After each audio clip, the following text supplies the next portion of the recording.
नमस्कार। बायो उत्थान अकेडमी के ऑनलाइन प्लेटफॉर्म पर आपका हार्दिक स्वागत, अभिनंदन। हम sexual reproduction in flowering plants के अंदर एक लेक्चर अपन कर चुके थे। इस लेक्चर के अंदर अपन ने बहुत ही बेसिक इंट्रोडक्टरी बातों के बारे में अपन ने समझा। उसके बाद में आज लेक्चर 2 उसी कंटिन्यूटी में करते हैं। थोड़ा सा मैं आपको रिकैप करा दूं, क्या-क्या बातें हुई थी। अपन ने बात करी थी कि एंजियोस्पर्मिक प्लांट्स के अंदर फ्लावर रिप्रोड्यूस करने के लिए या रिप्रोडक्शन की साइट्स के लिए फ्लावर्स होते हैं, जो कि हार्मोनल और स्ट्रक्चरल चेंजेस फ्लोरल प्राइमोर्डिया में होने से फ्लावर में कन्वर्ट होते हैं। ये सारे फ्लावर्स एग्रीगेट होकर के इन्फ्लोरेसेंस नाम के स्ट्रक्चर्स को डेवलप करते हैं। इनके एलएस ऑफ फ्लावर को अपन ने देखा था। एलएस ऑफ फ्लावर में अपन ने उसमें डिफरेंट वॉल्स की बात करी थी। वो कौन कौन से वॉल्स थे, एक फ्लावर के अंदर देखते हैं। अपन ने ये बात करी थी कि एक फ्लावर का बेसल पार्ट जो होता है, ये जो है इसको हिंदी में पुष्पासन बोलते हैं, इंग्लिश में इसको थैलेमस बोलते हैं। थैलेमस के ऊपर, थैलेमस क्या था, मॉडिफाइड स्टेम था, और जितने भी ये जो आउटर वॉल्स नजर आ रहे हैं, ये वॉल्स मॉडिफाइड लीव्स थे। सबसे नीचे नीचे कैलेक्स, जिसको कि सेपल्स कहते हैं, उसके ऊपर कलरफुल पेटल्स थे। थर्ड इनर जो वॉल्स था वो था स्टेमन। स्टेमन का अपर हेड ग्लोबुलर पार्ट एंथर था, और उसका लॉन्ग स्लेंडर पार्ट फिलामेंट था। फिलामेंट का प्रॉक्सिमल जो एंड था, वो प्रॉक्सिमल एंड फिलामेंट का जाकर के थैलेमस से जुड़ा हुआ था। कभी कभी ये थैलेमस की बजाय पेटल से भी जुड़ता है, जिस कंडीशन को एपिपेटलस कंडीशन कहते हैं। और बात करी थी अपन ने कि सबसे इनर मोस्ट वॉल जो होता है वो गाइनोशियम कहलाता है, और गाइनोशियम के इस वॉल को कार्पल या पिस्टल कहा जाता है। थोड़ा सा डिटेल में चलें तो फीमेल रिप्रोडक्टिव ऑर्गन के इस कार्पल पिस्टल का हेड, जिसको कि landing platform of pollen grain, इसको स्टिग्मा कहा जाता है, जिसको हिंदी में वर्तिकाग्र कहा जाता है। स्टाइल, लॉन्ग ट्यूबुलर पार्ट, जो कि स्टिग्मा और नीचे बल्ज्ड पार्ट ओवरी को जोड़ने का काम करता है, स्टाइल कहलाता है। ये अपन फीमेल में पढ़ेंगे। और ओवरी पार्ट, इन चारों वोल्स में से अपन ने कहा था कि अगर कोई भी वोल एब्सेंट है, कोई भी एक या एक से ज्यादा, तो उस तरह की कंडीशन को अपन ने कहा था कि वो इनकम्प्लीट फ्लावर में काउंट किया जाएगा। उसके बाद फिर नेक्स्ट अपन चलते हैं, उसके मेल रिप्रोडक्टिव पार्ट को अपन ने समझा था कि मेल रिप्रोडक्टिव पार्ट में क्या आता है, स्टेमन आता है। और स्टेमन कंसिस्ट, स्टेमन में क्या क्या आता है, स्टेमन जो है उसमें एक हेड पार्ट जो होता है ग्लोबुलर पार्ट, इसको अपन ने कहा था एंथर। और नीचे जो फिलामेंट दिख रहा है इसको, तो फिलामेंट और एंथर दोनों ही मिलकर के क्या बनाते हैं, स्टेमन। और स्टेमन जब मल्टीपल वोल्स में होते हैं तो वो क्या कहलाता है, एंड्रोशियम।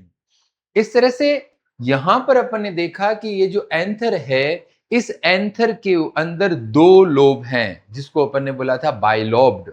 और हर लोब के अंदर कितनी थीका है, in each lobe there are two theca. So यहां पर अपन ने बात करी थी बाइलोब्ड डाइथिकस कंडीशन। अब आज की इस क्लास में अपन कंटिन्यू करते हैं टीएस ऑफ एंथर। तो अपन क्यों ना इस टीएस ऑफ एंथर को थोड़ा समझने की कोशिश करते हैं। ये है TS of anther. TS of anther में आप देखेंगे कि टोटल जो है इसके अंदर कितनी लेयर्स हैं, 4 लेयर्स हैं, है ना। 4 तरह की लेयर्स हैं। सबसे पहले की जो कवरिंग है, वो सबसे पहले की कवरिंग कहलाती है एपिडर्मिस। सबसे पहले की कवरिंग क्या कहलाती है, एपिडर्मिस कहलाती है। एपिडर्मिस, या मैं इसको थोड़ा हाथ से लिख देता हूं, चलो ठीक है। सबसे पहले की कवरिंग, ये कवरिंग कहलाती है एपिडर्मिस। अभी फिलहाल इससे ब्लैक एंड व्हाइट में कलर पिक्चर और लेके आया हूं, उसमें समझना। इस टीएस ऑफ एंथर को थोड़ा सा समझते हैं। ये वाला पार्ट, ये वाला पार्ट जो है, जो पार्ट यहां से जुड़ा हुआ है, ये वाला पार्ट, इस वाले पार्ट को अपन यहां पे शो करते हैं, ये वाला। तो ये वाला पार्ट कौन सा हो गया? ये वाला पार्ट हो जाएगा कनेक्टिव। ये टीएस ऑफ एंथर है और ये एंथर जो नॉर्मल नजर आ रहा है, इस टीएस ऑफ एंथर का ये वाला पार्ट कनेक्टिव हो गया। तो ये जो आप देख रहे हैं, ये यहां से ये यहां 1, फिर ये 2, ऐसे लॉन्गिट्यूडिनल ग्रूव्स है, फिर ये ऐसे और ये ऐसे, ऐसे ऐसा स्ट्रक्चर है। मीन्स यहां पर कितने कितने सेक्शन नजर आ रहे हैं? कितने? 4 कॉर्नर। तो यहां पर देखो 1 2 3 4, 4 कंडीशन। उसका टीएस का मतलब ट्रांसफर सेक्शन, ऐसे ट्रांसफर सेक्शन लिया। ट्रांसफर सेक्शन लेने पर आपको 4 ऐसी पालियां या लोब नजर आते हैं। अब इसमें और देखते हैं, ये फर्स्ट जो लेयर दिख रही है आपको, ये वाली, ये फर्स्ट जो लेयर है जिसको कि मैं ग्रीन या इससे ब्लू से कर रहा हूं, ये फर्स्ट वाली जो लेयर है, ये कौन सी है? फर्स्ट वाली है एपिडर्मिस। फर्स्ट वाली एपिडर्मिस है। इसकी भी कोई खास बात है, बताएंगे अभी। एपिडर्मिस के जस्ट नीचे जो लेयर है उसको, सेकंड लेयर को अपन बोलते हैं endothecium. First layer epidermis, second layer कौन सी हो जाएगी? सेकंड लेयर हो जाएगी एंडोथीशियम। और एंडोथीशियम के जस्ट नीचे 1 2 3 लेयर्स जो है, यहां से लेकर के ये वाला पार्ट जो दिख रहा है, ये हो जाएगी मिडिल लेयर। और मिडिल लेयर के जस्ट नीचे की तरफ जो सेल्स हैं, इसको थोड़ा कलर चेंज करके देखते हैं। ये वाली जो सेल्स दिख रही है, ये वाली सेल्स कोई स्पेशल सेल्स है, ये मल्टी न्यूक्लिएटेड है, एंडोमाइटोटिस प्रेजेंट होता है।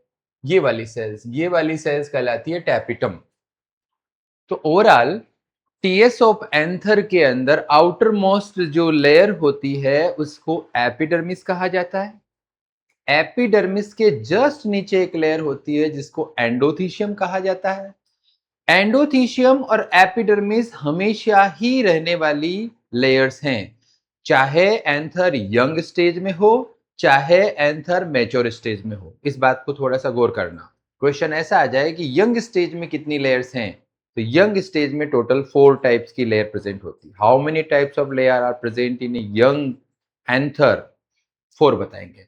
लेकिन जब अपन बोलें कि मैच्योर एंथर में कितनी होगी, तो मैच्योर एंथर के अंदर ये जो मिडिल लेयर, जो 3rd नंबर की जो मिडिल लेयर है वो, और जो सबसे अंदर वाली जो टैपिटम है, ये दोनों लेयर को कहा जाता है इफेमेरल लेयर।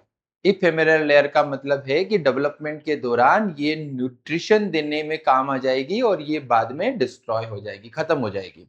तो ये इफेमेरल अल्पकालिक लेयर कहलाती है। तो पहली बात, टीएस ऑफ एंथर में 4 पालियां नजर आ रही है, चारों तरफ की स्ट्रक्चर्स हैं, बीच में कनेक्टिव हैं, और आउटर से इनर टोटल 4 लेयर में से 4 कंडीशन, आउटर एपिडर्मिस, फिर एंडोथीशियम, फिर मिडिल लेयर, फिर टेपिटम आती है। ये एक बेसिक बात हुई। फिर अपन देखते हैं कि हर लेयर के अंदर क्या खास बात है, थोड़ा सा इसको देखते हैं। ये connective, epidermis, middle layer, tapetum, और इस तरह से।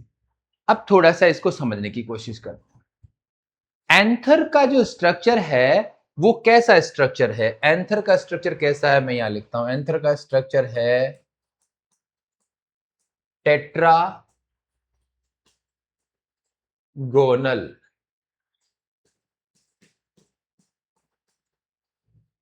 क्वेश्चन छोटे छोटे। एंथर का स्ट्रक्चर कैसा होता है? Tetragonal structure. इस टेट्रागोनल स्ट्रक्चर के अंदर ये जो स्ट्रक्चर नजर आ रहा है, 1 2 3 4, इनको कहा जाता है माइक्रोस्पोरेंजिया। इनको कहा जाता है माइक्रोस्पोरेंजिया। तो यहां पर लिख देते हैं माइक्रोस्पोरेंजिया। ये क्या कहलाती है? माइक्रोस्पोरेंजिया कहलाती है पूरी, जिसको पोलन से एक बनाते हैं। बताओ, ये जो येलो येलो कलर में हाईलाइटेड पार्ट है, ये कनेक्टिव को छोड़ करके कितने हैं? 1 2 3 और 4। तो माइक्रोस्पोरेंजिया कितनी हो गई? माइक्रोस्पोरेंजिया हो गई 4। अब 4 को देके साइंस की काउंटिंग बोलना। Mono, di, tri, tetra. 4 sporangia है। कौन सी? माइक्रोस्पोरेंजिया। तो इसको बोलेंगे माइक्रोस्पोरेंजिया 4 है तो इसलिए इसको कहा जाएगा, इस कंडीशन को, टेट्रा स्पोरेंजिएट। अच्छा क्वेश्चन बन जाता है, कॉन्सेप्ट अच्छा है कि टेट्रा स्पोरेंजिएट, कितना स्पोरेंजिएट है, टेट्रा स्पोरेंजिएट है। अब अपन देखते हैं कि यहां से ये सेंटर वाला पार्ट हो गया, ये वाला, ये वाला, ये एक लोब है। दूसरी बात अपन ने कहा था कि ये टोटल लोब कितने हैं, लोब कितने हैं, एक इधर का लोब है, एक इधर का लोब है, बाइलॉब्ड कंडीशन है। तो यहां पर एक इस बात को भी लिख देते हैं जो कल भी बताया था, बाइलॉब्ड है, बाइलॉब्ड है और हर लोब के अंदर थीका कितनी है, तो अपन ने कहा था कि कितनी थीका है, इसके अंदर 2 थीका है, 2 थीका है। तो बाइलॉब्ड, ईच लॉब हैव 2 थीका, और टोटल अपन ने बात करेंगे कि टोटल माइक्रोस्पोरेंजिया कितने हैं, 4 है। तो यहां पर microsporangiate condition tetra sporangiate condition कहते हैं। अब ये जो माइक्रोस्पोरेंजिया है, समझना, ये एंथर है, एंथर के अंदर माइक्रोस्पोर बन रहे हैं, माइक्रोस्पोर एक टाइम बाद में पोलन ग्रेन कहलाएंगे। जब ये साथ में टेट्राड कंडीशन में जुड़े रहते हैं तब तक तो उनको माइक्रोस्पोर कहते हैं, लेकिन जब मैच्योर हो जाते हैं, डेhiscence हो जाता है, तब वही माइक्रोस्पोर अब पोलन ग्रेन कहलाते हैं। कंडीशन है, ध्यान रखना। तो जब पोलन ग्रेन यहीं से रिलीज हुए, पोलन ग्रेन का ओरिजिन क्या है, यही माइक्रोस्पोरेंजिया है। तो माइक्रोस्पोरेंजिया किसके लिए, माइक्रोस्पोर के लिए। और अगर मैं थोड़ा सा दूसरी तरह से बात करूं कि पोलन ग्रेन कहां से आए, तो पोलन ग्रेन कहां से आए, इन्हीं माइक्रोस्पोरेंजिया से आए। इसका मतलब पोलन ग्रेन जिस थैले जैसी, जिस बैग जैसी स्ट्रक्चर से आए, जिस सेक से आए, इसलिए इसको क्या कहा जाएगा, इसको कहा जाएगा पोलन सेक। क्या कहा जाएगा, पोलन सेक कहा जाएगा। तो माइक्रोस्पोरेंजिया डेवलप इनटू पोलन सेक, और माइक्रोस्पोरेंजिया के अंदर माइक्रोस्पोर बनेंगे, और माइक्रोस्पोर किस में कन्वर्ट हो जाएंगे, पोलन ग्रेन में। तो pollen sac, pollen grain, microspore, pollen grain, है ना। तो पोलन सेक तो हो गया माइक्रोस्पोरेंजिया के लिए, और माइक्रोस्पोर आगे क्या कहलाएगा, पोलन ग्रेन कहलाएगा। अब बात करते हैं कि ये लेंथ के लॉन्गिट्यूडिनली जो है एंथर पैक्ड होते हैं और पोलन ग्रेन स्ट्रक्चर बनाते हैं। Next, structure of microsporangium. अब इस माइक्रोस्पोरेंजियम की स्ट्रक्चर को जो भी मैंने हाईलाइट किया था, इस माइक्रोस्पोरेंजियम की बात करें तो ये कैसा स्ट्रक्चर है, आपको देखेगा यूं घूम करके आ रहा है, थोड़ा सा यूं लॉब हो रहा है, लेकिन एक तरह से यूं देखे, यूं घूम करके ऐसे। तो ये पूरा टीएस ऑफ एंथर है, और ये जो है माइक्रोस्पोरेंजिया कंडीशन है। तो माइक्रोस्पोरेंजियम की बात करें, ये गोल गोल गोल, तो माइक्रोस्पोरेंजियम कैसी कंडीशन हो जाएगी, माइक्रो स्पोरेंजिया। माइक्रोस्पोरेंजिया का स्ट्रक्चर होता है नियर सर्कुलर। माइक्रोस्पोरेंजिया का स्ट्रक्चर कैसे हो जाएगा, नियर सर्कुलर। देखते हैं, माइक्रोस्पोरेंजिया का स्ट्रक्चर हो गया नियर सर्कुलर, गोल गोल सा है। इस माइक्रोस्पोरेंजिया के ऊपर बाउंड्री की बात कर रहे हैं, ये एक माइक्रोस्पोरेंजिया, देखना ये पूरा का पूरा कौन सा स्ट्रक्चर है, एक माइक्रोस्पोरेंजिया है। कैसा स्ट्रक्चर है, नियर सर्कुलर है। और इस नियर सर्कुलर के अंदर अगर अपन बात करें तो कितनी टाइप की जो है इसके अंदर वॉल प्रेजेंट है, वॉल लेयर कितनी है, तो इसके अंदर कितनी है, 4 टाइप्स की क्या प्रेजेंट है, वॉल लेयर प्रेजेंट है। 4 टाइप की इसके अंदर वॉल लेयर प्रेजेंट है। देखते हैं 4 टाइप की वॉल लेयर कौन सी है। सबसे बाहर की जो वॉल लेयर है वो कौन सी है, एपिडर्मिस है। एपिडर्मिस के बाद में सेकंड नंबर की जो वॉल लेयर है वो कौन सी है, एंडोथीशियम है। ये जो एपिडर्मिस एंडोथीशियम के बाद में जो लेयर आ रही है वो कौन सी है, वो मिडिल लेयर है। और जो सबसे इनर मोस्ट जो 4th टाइप की जो लेयर है, ये 3 हो गई, और ये 4th टाइप की जो लेयर है, ये वाली जो येलो येलो हो रही है, ये कौन सी हो जाएगी, टैपिटम हो जाएगी। क्लियर बात हुई।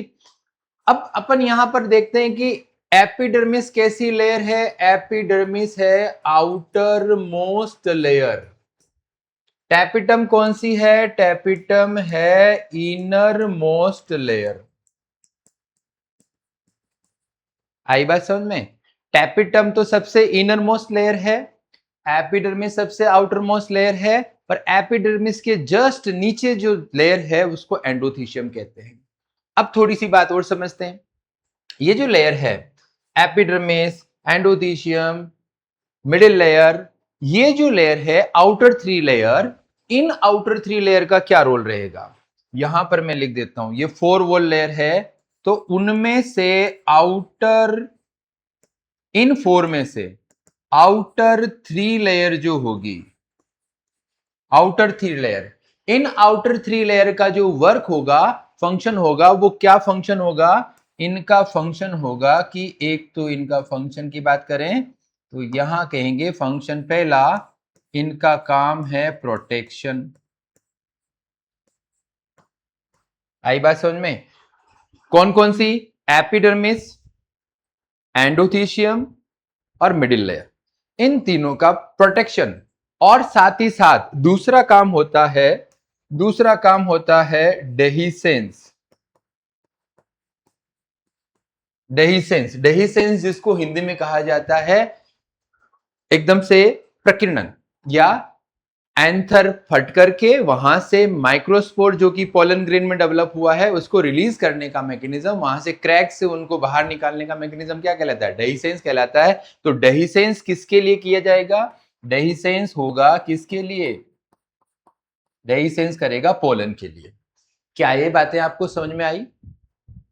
Tetrasporangiate condition, microsporangia near circular, total 4 type की wall layers, outer epidermis, endothecium और मिडिल लेयर, ये तीनों ही लेयर प्रोटेक्टिव लेयर हैं। साथ ही साथ इनका रोल डेहिसेंस में आ रहा है। सबसे इनरमोस्ट लेयर टैपिटम है, सबसे आउटर मोस्ट लेयर एपिडर्मिस है। और इसमें और भी बात देखने को मिलेगी, ये जो एपिडर्मिस है, इस एपिडर्मिस के बारे में कुछ कमेंट्स लिखते हैं, इस एपिडर्मिस के बारे में कुछ समझते हैं। एपिडर्मिस जो कैसी होती है, तो ये यूनी लेयर होती है।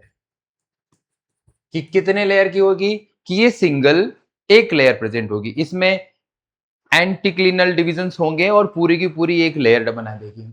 दूसरी बात करते हैं कि एंडोथीशियम कैसी होती है? एंडोथीशियम भी कैसी होती है? ये भी यूनी लेयर होती है। लेकिन एंडोथीशियम में एक खास बात है। एंडोथीशियम की खास बात क्या है? कि एंडोथीशियम की जो सेल्स होती है, इनके अंदर किसका डिपोजिशन होता है? अल्फा सेलुलोज का डिपोजिशन होता है और साथ ही साथ केलोज का डिपोजिशन होता है। तो मिडिल लेयर के ऊपर जस्ट एंडोथीशियम की लेयर एपिडर्मिस से थोड़ी मोटी और जिसके अंदर अल्फा सेलुलोज और केलोज का डिपोजिशन होता है, इनकी वजह से ये कैसा होता है? ये हाइग्रोस्कोपिक होता है।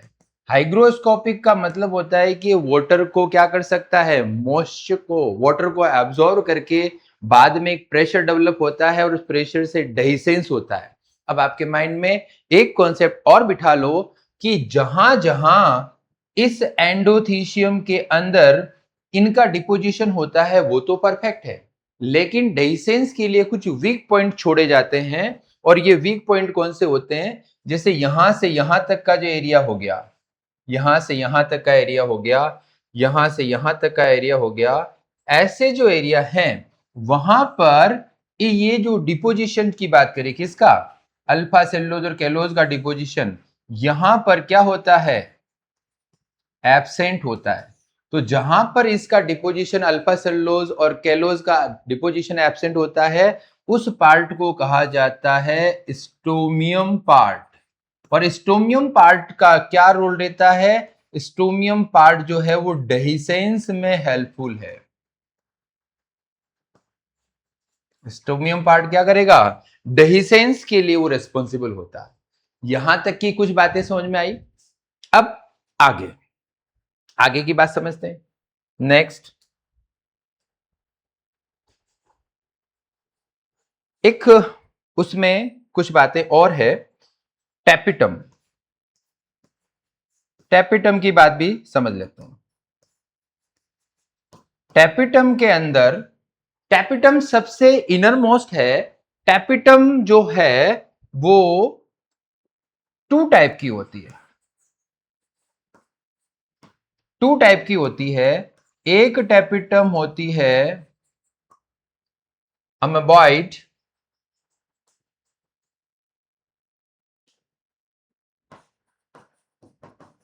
अमेबॉइड टैपिटम, और दूसरी होती है सिक्रीटरी टैपिटम। इनमें से ये जो अमीबॉइड टैपिटम है ये प्रिमिटिव टाइप की है, और जो सिक्रीटरी टैपिटम है वो कौन सी है? मॉडर्न टाइप की है। टैपिटम की जो सेल्स होती है उनकी सेल्स की कंडीशन कैसी होती है? वो होती है मल्टी न्यूक्लिएटेड, एंडोमाइटोटिक डिवीजन होते हैं और वो मल्टी न्यूक्लिएटेड होती है। इस तरह की बातें आपको समझ में आ गई होगी।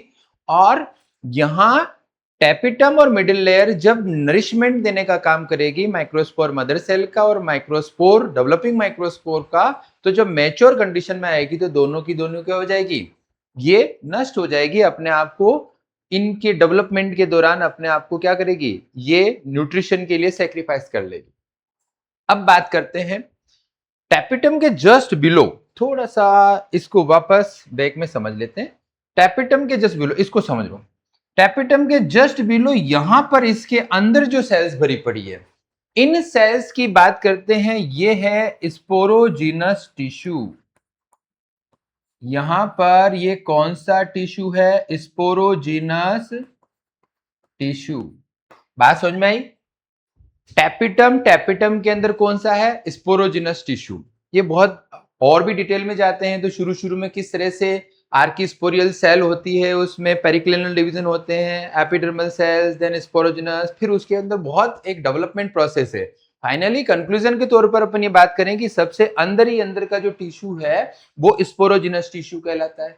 बताओ स्पोरोजिनस टिश्यू, टिश्यू बोले तो एग्रीगेशन ऑफ सेल्स, सेल्स कोशिकाओं से उत्तक बना। तो इस टिश्यू के, स्पोरोजिनस टिश्यू के अंदर सेल कौन सी होगी? तो स्पोरोजिनस टिश्यू के अंदर जो सेल होगी वो अपन बात करते हैं। यहां पर जो सेल होगी उसको कहा जाएगा स्पोर मदर सेल। कौन सी सेल? Spore mother cell. अब बात करें कि स्पोर मदर सेल मतलब अपने मेवाड़ी में बात करें तो क्या होगा? स्पोर की मम्मी, मम्मी सेल। ऐसी सेल जो कि स्पोर बनाती हो, या ऐसी सेल जिसको कि मदर का डेफिनेशन दिया है, मतलब ये कैसी होगी? एन के 2n। तो अपन बात करते हैं कि स्पोर मदर सेल जो होगी वो कैसी होगी? 2n होगी। 2n मींस डिप्लॉयड होगी। स्पोर मदर सेल के अंदर यहां पर फिर अपन देखेंगे कि स्पोर मदर सेल न्यूट्रिशन लेते हुए इनके अंदर एक डिवीजन करेगी। आपको पता है डिवीजन दो तरह के होते हैं। एक होता है माइटोटिक डिवीजन, समसूत्री विभाजन, और दूसरा होता है मियोटिक डिवीजन। जब कभी डिप्लॉइड से हैप्लॉइड स्ट्रक्चर बनाना हो, या यूं कहें कि रिडक्शनल डिवीजन करना हो, तो रिडक्शनल डिवीजन के लिए जिम्मेदार कौन सा होता है, या हैप्लॉइड बनाने के लिए जिम्मेदार कौन सा होता है? अपन ने पहले बात करी थी, यहां पर जिम्मेदार जो है वो कौन सा है? ये हो जाएगा मियोसिस। मियोसिस बोले तो अर्धसूत्री विभाजन। अब जब ये मियोसिस हुआ तो मियोसिस होने पर रिजल्टेंट जो सेल्स बनती है, एक पेरेंट सेल से रिजल्टेंट सेल कितनी बनेगी मियोसिस में? आपको पता है मियोसिस फर्स्ट होगा, मियोसिस सेकंड होगा, meiosis second just equal to mitosis होगा। सारी कहानी आपको 11th को साथ ध्यान रखना। अब यहां पर कितने माइक्रोस्पोर मदर सेल है तो बनाएगी किसको? माइक्रोस्पोर को। तो यहां पर टोटल कितने माइक्रोस्पोर बन जाएंगे? यहां पर टोटल बनेंगे 4 माइक्रोस्पोर। और ये 4 माइक्रोस्पोर जब बनेंगे तो वो 4 के 4 माइक्रोस्पोर आपस में एक क्लस्टर फॉर्म में एक जुड़ी हुई कंडीशन में मिलेंगे। और 4 को अगर साइंटिफिक बोले तो mono, di, tri, tetra, tetra word होता है। तो जब 4 आपस में एक साथ में जुड़े रहेंगे तो उसको क्या कहेंगे? टेट्राड। तो ये जो माइक्रोस्पोर है ये किस कंडीशन में होंगे? ये टेट्राड कंडीशन में होंगे। अच्छी बात यह है कि ये टेट्राड कंडीशन जब डेहिसेंस होता है तो टेट्राड कंडीशन धीरे धीरे इनमें लूज होते हुए चारों माइक्रोस्पोर क्या हो जाते हैं? सेपरेट हो जाते हैं। इस टेट्राड कंडीशन को थोड़ा सा इधर देख लेते हैं। ये रही माइक्रोस्पोर की टेट्राड कंडीशन। ये बहुत सारे अलग अलग टाइप के मिलेंगे, टी शेप के मिलेंगे, लीनियर मिलेंगे, आइसोबाइलेटरल मिलेंगे, है ना? तो बहुत सारे अलग अलग है, लेकिन आपको सामने दिख रहा है ये। अब इन टेट्राड कंडीशन की इन माइक्रोस्पोर के आउटर कवरिंग किसकी है? आउटर कवरिंग है केलोज की। किसकी कवरिंग है? केलोज की। तो आप देखेंगे कि इसके ऊपर केलोज की कवरिंग हो रही है और इनके अंदर माइक्रोस्पोर कितने हो गए? ये 1 2 3 और 4। तो ये 4 माइक्रोस्पोर टेट्राड में हो गए। जब इनका डेहिसेंस होगा तो इनमें से एक माइक्रोस्पोर अलग अलग, मतलब चारों अलग अलग हो जाएंगे। ये सिंगल माइक्रोस्पोर यहां पर आ जाएगा। तो ये सिंगल माइक्रोस्पोर जब ये आएगा तो ये सिंगल माइक्रोस्पोर फिर आगे डेवलपमेंट की तरफ चलेगा और इस सिंगल माइक्रोस्पोर को अब माइक्रोस्पोर नहीं कहा जाएगा। अब क्या कहा जाएगा? अब ये पोलन ग्रेन हो चुका है और ये पोलन ग्रेन अब जिस प्रोसेस में एंटर करेगा उसको पॉलिनेशन कहा जाएगा, कि transfer of pollen grain from anther to the stigma of female reproductive part. तो पॉलिनेशन का जो मेन ऑब्जेक्ट है वो अब बन चुका है। अब ये कैसा बनेगा, कितना बनेगा, ये तो प्लांट और टाइप ऑफ पॉलिनेशन पे डिपेंड करेगा। तो ये 4 सेल का क्लस्टर में तो यहां पर ये बन गया है। अब बात करते हैं कि डेहिसेंस जो हुआ वो डेहिसेंस कौन से वाले पार्ट पर हुआ था? वो डेहिसेंस हुआ था स्टोमियम वाले पार्ट पर। स्टोमियम वाले पार्ट पर जब डेहिसेंस होकर के से माइक्रोस्पोर निकलते हैं और पोलन ग्रेन जब बनता है तो पोलन ग्रेन की बात करते हैं। ये पोलन ग्रेन का स्ट्रक्चर है। सपोज ये क्या है? ये पोलन ग्रेन का स्ट्रक्चर है। पोलन ग्रेन के स्ट्रक्चर की अगर बात करें तो ये पोलन ग्रेन की बात करते हैं। ये रहा साहब कौन? Pollen grain. पोलन ग्रेन आपको दिखने में कैसा दिख रहा है? गोल गोल। कैसा है ये? स्फेरिकल। तो कभी कोई कॉन्सेप्ट आ जाए कि बताओ पोलन ग्रेन की शेप कैसी है, तो पोलन ग्रेन की शेप कैसी हो जाएगी? स्फेरिकल हो जाएगी। पोलन ग्रेन किस शेप का है? स्फेरिकल शेप का है। देखें इसका डायमीटर, देखें अगर कोई गोल स्फेरिकल है तो उसका क्या नापा जा सकता है? मेजरमेंट में क्या आएगा? डायमीटर। तो इस स्फेरिकल स्ट्रक्चर का डायमीटर अगर बात करें तो 25 से लेकर के 50 माइक्रोमीटर रेंज के क्या मिलते हैं? पोलन ग्रेन की जो है साइज मेजरमेंट होती है।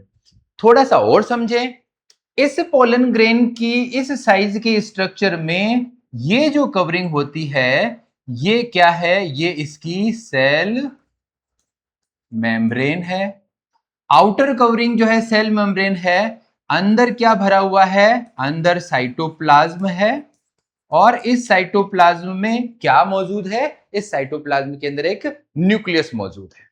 यहां तक की बात ठीक है, क्योंकि माइक्रोस्पोर सिंगल बना था तो उसके अंदर यहां पर क्या मौजूद है? एक न्यूक्लियस मौजूद है और न्यूक्लियस यहां पर इस कंडीशन में आ गया। अब बात करते हैं पोलन ग्रेन के। यहां पर अपन इसको समझते हैं कि पोलन ग्रेन में यहां पर 2 तरह की लेयर मिलती है। थोड़ा सा इसको समझते हैं। पोलन ग्रेन की जो आउटर लेयर होती है, आउटर लेयर को क्या कहा जाता है? आउटर लेयर को कहा जाता है एक्साइन। पोलन ग्रेन की आउटर लेयर को क्या कहा जाएगा? पोलन ग्रेन की आउटर लेयर को कहा जाएगा एक्साइन। ये थोड़ा सा कलर आपको प्रॉपर दिखेगा तो मैं इसको चेंज कर देता हूं। चेंज प्रॉपर ही करो, ठीक रहेगा। तो ये प्रॉपर कर देते हैं। पोलन ग्रेन की आउटर लेयर को क्या कहा? तो अपन ने क्या बोला? वो कहलाती है एक्साइन। इनर लेयर को क्या कहते हैं? तो इनर लेयर को कहा जाएगा इंटाइन। बात समझ में आई? पोलन ग्रेन स्पेरिकल होते हैं, पोलन ग्रेन के अंदर साइटोप्लाज्म होता है, आउटर मेम्ब्रेन कंडीशन मौजूद है, आउटर जो लेयर है वो एक्साइन है, इनर जो है वो इंटाइन है। थोड़ा सा और समझते हैं। ये जो एक्साइन और इंटाइन की बात करें, देखो थोड़ा सा और बात करते हैं। ये जो एक्साइन लेयर है, ये एक्साइन लेयर एक बहुत ही यूनिक केमिकल की बनी होती है। जो यूबिश बॉडीज बनती है, यूबिश बॉडीज पोलन ग्रेन के ऊपर कवर करके एक स्ट्रक्चर बना देती है। तो इस एक्साइन की बात करें तो ये आउटर लेयर है। एक्साइन क्या है? Outer layer of pollen grain हो गई। दूसरी बात है कि ये किसकी बनी हुई है? मेड अप ऑफ स्पोरो पोलेनिन की बनी हुई है। स्पोरोपोलेनिन की बनी हुई है। अब ये स्पोरोपोलेनिन की बात करें, स्पोरोपोलेनिन कैसा होता है? ये स्पोरोपोलेनिन हाईली रेजिस्टेंट स्ट्रक्चर है। हाईली रेजिस्टेंट स्ट्रक्चर है। कितना रेजिस्टेंट स्ट्रक्चर है? कि इतना है कि चाहे इसको हाई टेम्परेचर दो, चाहे इसको एसिड से ट्रीट करो, चाहे इसको बेस से ट्रीट करो, ये क्या नहीं होता है? Not degraded. Not degraded. तो जब इसका डिग्रेडेशन नहीं होता है तो ये डिग्रेडेड नहीं होगा। तो जब कभी भी एक्सकेवेशन या खुदाई के दौरान अगर इसका सैंपल मिलता है, ये इंडिकेट करता है कि कभी न कभी यहां क्या रही होगी? वेजिटेशन रही होगी, और वो वेजिटेशन दब गई है और उनके पोलन ग्रेन के अंदर मौजूद एक्साइन का स्पोरोपोलेनिन अभी भी मौजूदगी दे रहा है। और ये इंडिकेट करता है कि वहां पर क्या मिल सकते हैं? वहां पेट्रोलियम या बायोफ्यूल के चांस हो सकते हैं। तो ये जितने भी डेजर्ट, जितने भी जहां जहां इस तरह के पेट्रोलियम की रिफाइनरीज हैं, वहां पर इसका इंडिकेशन मिलता है। और ये इंडिकेट करता है कि यहां पर क्या मिल सकता है? पुरानी वेजिटेशन दब करके यहां पर क्या बनी होगी? बायोडीजल, पेट्रोल या बायोफ्यूल बनी होगी इस तरह से। अब स्पोरोपोलिन बहुत अच्छा, इस स्पोरोपोलिन की बात करते हैं तो ये हार्ड होता है। दूसरी बात है कि ये इसकी वजह से अपीयरेंस कैसी हो जाती है? मैं इसको ऐसे बना देता हूं, देखो ये इसको वैसे ही छोड़, जैसे कि अपन बोले कि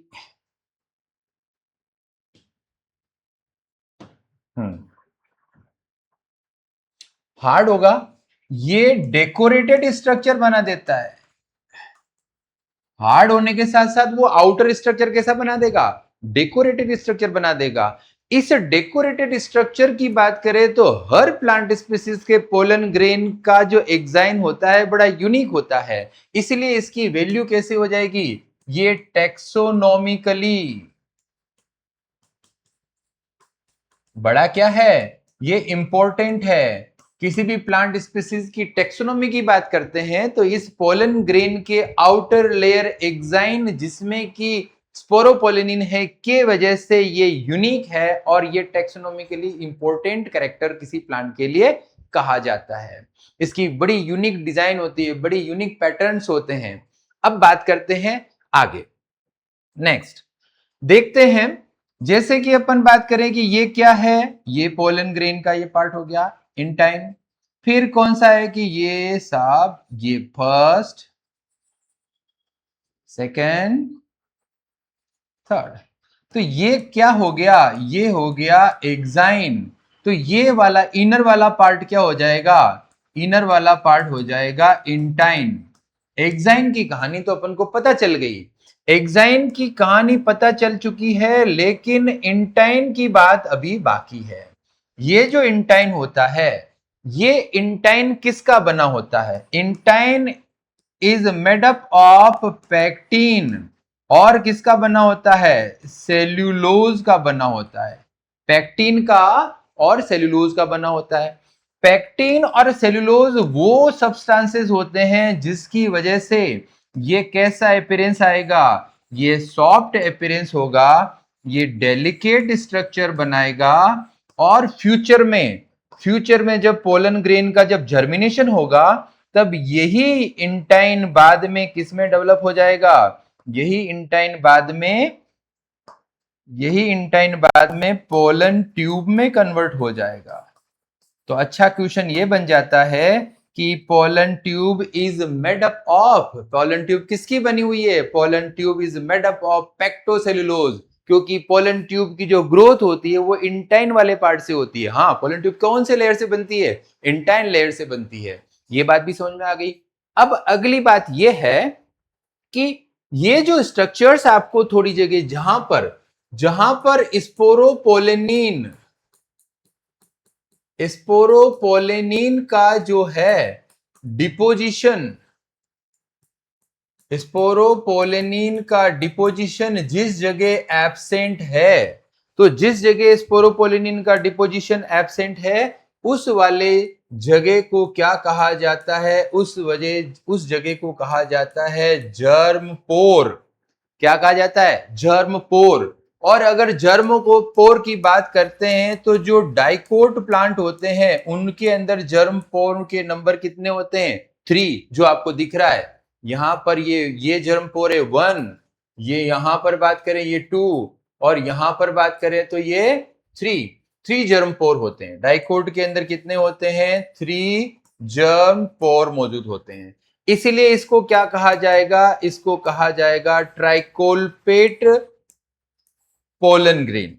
ठीक है। लेकिन जो मोनोकोट होते हैं, मोनोकोट के अंदर कुछ खास बात है, ग्रासेस के अंदर है। जैसे कि ये बनाया मैंने क्या? एक पोलन ग्रेन। तो इस पोलन ग्रेन, मोनोकोट के पोलन ग्रेन की बात करें तो यहां पर पूरी की पूरी यहां पर क्या मिलेगी? एक स्लिट प्रेजेंट होती है। ये क्या प्रेजेंट है? एक स्लिट प्रेजेंट है। और इस मोनोकोट की स्लिट प्रेजेंट होने की वजह से मोनोकोट के पोलन ग्रेन को क्या कहा जाएगा? ये इस स्लिट की वजह से मोनोकॉल्पेट स्ट्रक्चर कहा जाएगा। और ये जो स्ट्रक्चर है, ये मोनोकोट की बात करें तो किस में पाया जाएगा? ये ग्रासेस में पाया जाएगा। और ट्राइकोल्पेट जो कि 3 जर्म पोर है वो किसके अंदर पाया जाएगा?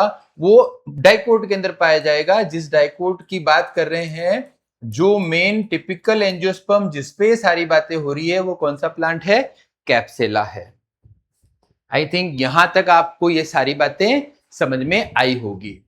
अब बात करते हैं कि इस मैच्योर पोलन ग्रेन के अंदर, मैं यहां पर इस बात को इसको लेके समझाता हूं।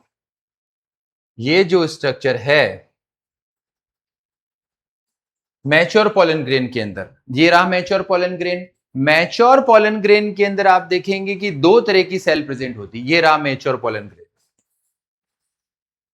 ये मैच्योर पोलन ग्रेन है। इस मैच्योर पोलन ग्रेन में आपको 2 तरह की सेल नजर आएगी। एक सेल जो होती है ये मैच्योर पोलन ग्रेन, इसको समझ लेना मैच्योर, या मैं आगे बना देता हूं, चलो इसको आगे बना देता हूं। ये मैच्योर पोलन ग्रेन है। मैच्योर पोलन ग्रेन में यहां पर एक जो सेल है ये तो हो गई, एक सेल यहां पर प्रेजेंट हो गई। और दूसरी सेल की अगर बात करूं मैं तो दूसरी सेल यहां पर प्रेजेंट हो गई, जिसका न्यूक्लियस हो गया। ठीक है। और ये जो लेयर्स का जो बाउंड्री है, ये यहां पर मैं बोलूं कि ये कैसा है तो ये ऐसा ऐसा ऐसा ऑर्नामेंटल है, कैसे भी बनाऊं मैं, थोड़ा बहुत तो चलेगा ऐसे। ये इसका हो गया। अब यहां पर समझें कि बताओ ये कौन सी सेल है? तो ये जो बड़ी वाली सेल है, बोले कि ये कौन सी सेल है? तो ये वेजिटेटिव सेल है। ये कौन सी सेल हो जाएगी? वेजिटेटिव सेल हो जाएगी। ये अबंडेंट फूड रिजर्व रखती है। इसकी खास बात क्या है? ये अबंडेंट, इसके अंदर क्या पाया जाता है? अबंडेंट फूड रिजर्व इनके अंदर मौजूद होता है। ये लार्ज इररेगुलर शेप का न्यूक्लियस होता है। इस न्यूक्लियस की बात करें, ये तो सेल हो गई, और ये न्यूक्लियस की बात करते तो न्यूक्लियस कैसा दिख रहा है? न्यूक्लियस आपको लार्ज दिख रहा है। और दूसरी बात करें कि कैसा है?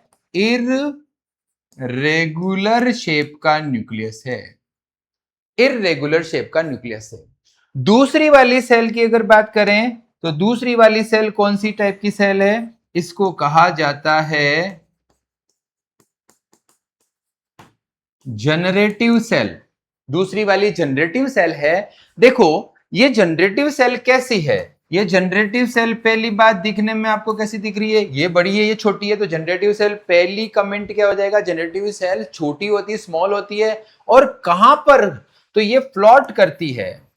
Generative cell small and floats in cytoplasm. जैसा बुक की लैंग्वेज है वो समझना कि फ्लॉट करती है किसके अंदर? Cytoplasm of vegetative cell. जो ऊपर की वेजिटेटिव सेल है इसके साइटोप्लाज्म में फ्लोट कौन करती है? जनरेटिव सेल जो है उसमें फ्लोट करती है। इसकी बात करें आगे, यहां पर ये कैसी शेप है? इसकी शेप की भी बात कर लेते हैं। तो ये यहां पर इसकी बात करें तो ये कैसी हो जाएगी? ये हो जाएगी spindle shape. Spindle shape, spindle shape कर देते हैं इसको थोड़ा मिटा करके। ये कैसी हो जाएगी कि जनरेटिव सेल कैसी हो जाएगी? स्पिंडल शेप्ड हो जाएगी। और इस स्पिंडल शेप के अंदर ये जो साइटोप्लाज्म भरा हुआ है, ये जो साइटोप्लाज्म है कॉम्पैक्ट है, साइटोप्लाज्म ज्यादा है। तो ये कैसा है? साइटोप्लाज्म कैसा है? ये डेंस साइटोप्लाज्म है। इसके अंदर डेंस साइटोप्लाज्म है। और क्या क्या प्रेजेंट है? न्यूक्लियस प्रेजेंट है। और वो न्यूक्लियस कौन सा न्यूक्लियस है? वो जनरेटिव न्यूक्लियस है। वो जनरेटिव न्यूक्लियस है। क्या यहां तक की बात आपको समझ में आई क्या? ये जो स्टेजेस आएगी, ये इस टाइप की स्टेजेस देखी जाए। अब थोड़ा सा आगे समझते हैं। आगे की तरफ अपन समझते हैं कि ये जो एंजियोस्पर्म होते हैं, एंजियोस्पर्म, एंजियोस्पर्म के अंदर जो है कि कितना परसेंट कौन सा केस?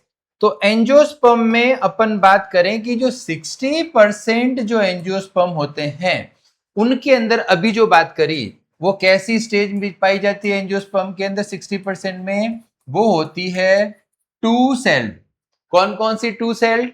एक सेल जिसको कहते हैं वेजिटेटिव सेल और दूसरी कहते हैं जनरेटिव सेल। VC का मतलब आप समझ जाना वेजिटेटिव सेल, और GC का मतलब आप समझ जाना जनरेटिव सेल।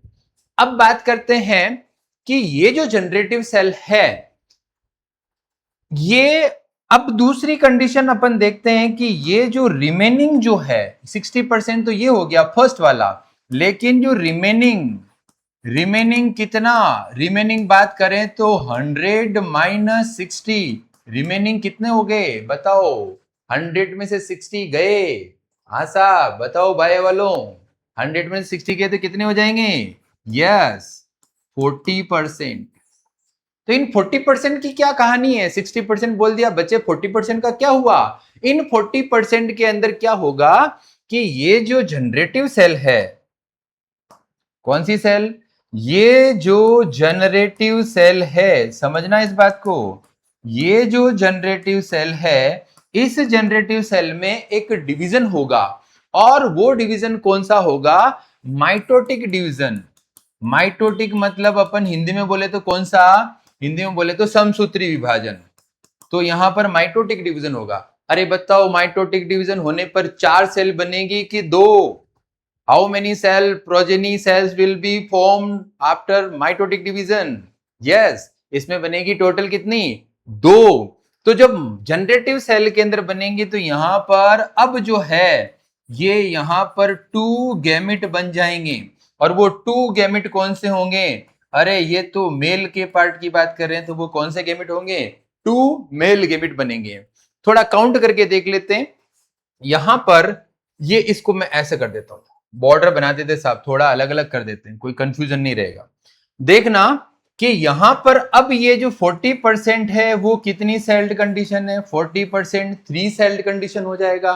3 सेल्ड में भी कौन कौन सी हो जाएगी? 1 वेजिटेटिव सेल, और यहां पर 2 कौन से हो जाएंगे? 2 मेल गैमेट। अरे मेल गैमेट भी क्या सेल है? तो हाँ, मेल गैमेट भी अपने आप में काउंट किए जाएंगे। तो यहां पर टोटल कितनी स्टेजेस हो जाएगी? 3 सेल्ड स्टेज। और यहां पर वेजिटेटिव सेल की एक, जनरेटिव सेल 1, और यहां पर बात करें तो 1 40% के अंदर 3 सेल्ड, 1 वेजिटेटिव सेल और 2 मेल गैमेट पाए जाएंगे। क्या ये बात समझ में आई? अब थोड़ा सा लेक्चर और है, ताकि अपन अगली क्लास में पूरे एक नए टॉपिक से शुरुआत करेंगे। थोड़ा सा आप उसको पेशेंस के साथ और सुने। देखें, अब बात करते हैं कि ये जो पोलन ग्रेन है, अब समझ में आ गई बात की ये जो पोलन ग्रेन है, ये पोलन ग्रेन अब चल पड़े साहब, है ना। एक तो होता है तितली उड़ी, बस में चढ़ी, सीट ना मिली, मैं बोलूं कि पोलन ग्रेन उड़े, उड़े, तेरे, चिपके, किसी भी तरह से पॉलिनेशन पे पहुंचे। जाना कहां है इनको? जाना है पॉलिनेशन परफॉर्म करने के लिए। अदरवाइज पॉलिनेशन नहीं हुआ तो पोलन ग्रेन का बनना बेकार, सारा प्रोसेस बेकार।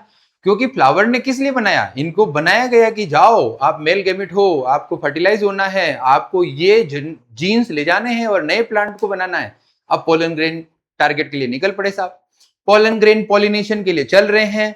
पॉलिनेशन के लिए आपको पता है कि पोलन ग्रेन उड़ते चलते transfer of pollen grain from the male part anther to the stigma of female, या यूं कहें कि कौन सा पार्ट? स्टिग्मा का लैंडिंग प्लेटफॉर्म की तरफ चलते हैं। तो यहां पर ये पोलन ग्रेन कहां पे जाने चाहिए? ये जाएंगे कहां पर? ये पहुंचेंगे साहब स्टिग्मा पर। हम तो आ गए किसके लिए? पॉलिनेशन करते हुए हम तो यहां पर पहुंच गए साहब, इस जगह ये लैंडिंग प्लेटफॉर्म है। ये पूरी कहानी फिर अपन और समझेंगे कि क्यों आते हैं, कैसे आते हैं, कौन लेके आता है। फिलहाल ये पोलन ग्रेन कहां पे पहुंच गए? पोलन ग्रेन पहुंच गए साहब स्टिग्मा के ऊपर। ये पोलन ग्रेन ये रहे पहुंच गए। लेकिन पहुंच गए, पता चला पहुंच तो गए, एक बात आपको पता है कि operation is successful while patient is dead. Pollen grain इतनी रफ्तार धीरे करके आए कि पोलन ग्रेन को पहुंचते पहुंचते पहुंचते पता चला कि ये क्या हो गए? मर गए। तो जब पोलन ग्रेन जब जिंदा होते हैं, जब वायबल होते हैं, उसको कहते हैं वायबिलिटी। लेकिन पोलन ग्रेन का टास्क तभी पूरा होगा जब ये कैसे हो? ये वायबल हो। तो बात करते हैं कि ये जो वायबल होने की जो घटनाक्रम है, कि ये जो पॉलिनेशन हुआ, इसकी शर्त क्या है? कि वायबिलिटी होनी चाहिए। किसकी? वायबिलिटी होनी चाहिए। किसकी? पोलन ग्रेन की। अगर पोलन ग्रेन वायबल नहीं हुआ तो फिर इतना जतन करने का क्या फायदा? सारा का सारा पॉलिनेशन का मैकेनिज्म ही बेकार हो गया, सारा पोलन ग्रेन बनना बेकार हो गया। तो वायबिलिटी की बात करते हैं। अब बात करते हैं कि क्या सारे पोलन ग्रेन की वायबिलिटी एक जैसी होती है? नहीं। हर प्लांट स्पीसीज के डिफरेंट पोलन्स की बात करें, या करें कि डिफरेंट जो वेरी करते हैं पोलन ग्रेन हर स्पीसीज के, उनकी वायबिलिटी जो होती है, उस वायबिलिटी पीरियड जो है वो कैसा होता है? डिफरेंट होता है। हर प्लांट स्पीसीज के अंदर पोलन ग्रेन एक अलग अलग पीरियड्स तक उसका जो है वायबिलिटी रहती है। तो क्या ये वायबिलिटी इन्वायरमेंटल फैक्टर से अफेक्ट होती है? क्या इन्वायरमेंटल फैक्टर्स अगर वेरी करें, जैसे कि टेम्परेचर, जैसे कि ह्यूमिडिटी, क्या इनकी वजह से पोलन ग्रेन के ऊपर वायबिलिटी पे कोई असर आएगा? अरे क्यों नहीं आएगा। अभी का जो टाइम है, इतना हाई टेम्परेचर है, अच्छे अच्छे झुलस जाते हैं, अच्छे अच्छे गर्मी से खोप खाते हैं। तो पोलन ग्रेन अगर इतने हाई टेम्परेचर पे चला गया, क्या बच पाएगा? क्या पोलन ग्रेन की क्या हो जाएगी? डेथ हो जाएगी। ह्यूमिड कंडीशन में चला जाएगा, ह्यूमिडिटी में भी ये पहले ही गड़बड़ हो जाएगा। सब इसके अंदर हाइग्रोस्कोपिक नेचर एंडोथीशियम का है। तो यहां पर पोलन ग्रेन की वायबिलिटी जो होती है, वो कौन से फैक्टर पर इफेक्ट करती है? अफेक्टेड। पोलन ग्रेन की जो वायबिलिटी होती है वो अफेक्टेड होती है। छोटा छोटा कभी कॉन्सेप्ट आ जाए, क्वेश्चन आ जाए कि पोलन ग्रेन की वायबिलिटी को कौन अफेक्ट करता है? टेम्परेचर अफेक्ट करता है। टेम्परेचर के साथ में और कौन करता है? और करता है ह्यूमिडिटी। आई बात समझ में? तो ह्यूमिडिटी और टेम्परेचर दोनों ही पोलन ग्रेन की वायबिलिटी पे बहुत बड़ा फैक्टर निभाएंगे। अब बात करते हैं कि ये पोलन ग्रेन अलग अलग प्लांट स्पीसीज की बात करी, तो एक जो बड़ी जो स्टेपल जो अपन खाने पीने की बात करते हैं, जिनको कि अनाज कहा जाता है, सीरियल्स कहा जाता है। आपको पता है कि ये जो सीरियल्स होते हैं, इन सीरियल्स में कौन कौन आते हैं? इनमें आते हैं वीट, अरे वीट के बाद में दूसरा राइस और मेज। कुछ समझ में नहीं आया तो जिन जिन की रोटी बना के खाते हैं वो कौन हो गए? वीट। और रोटी नहीं तो जो वेस्ट बंगाल हो गया, जो अपने इंडिया के अंदर जो कोस्टल एरिया हो गए, जो क्या खाते हैं, उनकी पसंद क्या है, राइस के बिना काम नहीं चलेगा। तो राइस, व्हीट और मेज, ये हो गए सीरियल्स।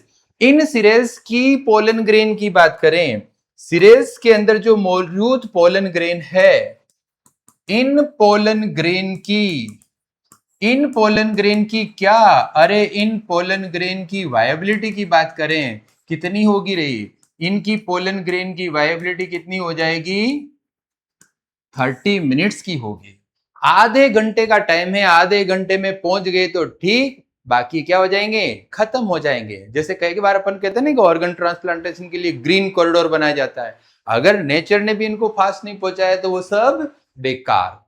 लेकिन क्या नेचर सबके साथ ऐसे ही करेगा क्या, नहीं, इतना फास्ट सभी नहीं होते। कुछ प्लांट के पोलन ग्रेन धीरे धीरे सुस्ताते चलते हैं, रास्ते में कहीं ना कहीं अटक जाते हैं, भटक जाते हैं। क्या वो वहां पे पहुंचेंगे तो वायबल होंगे?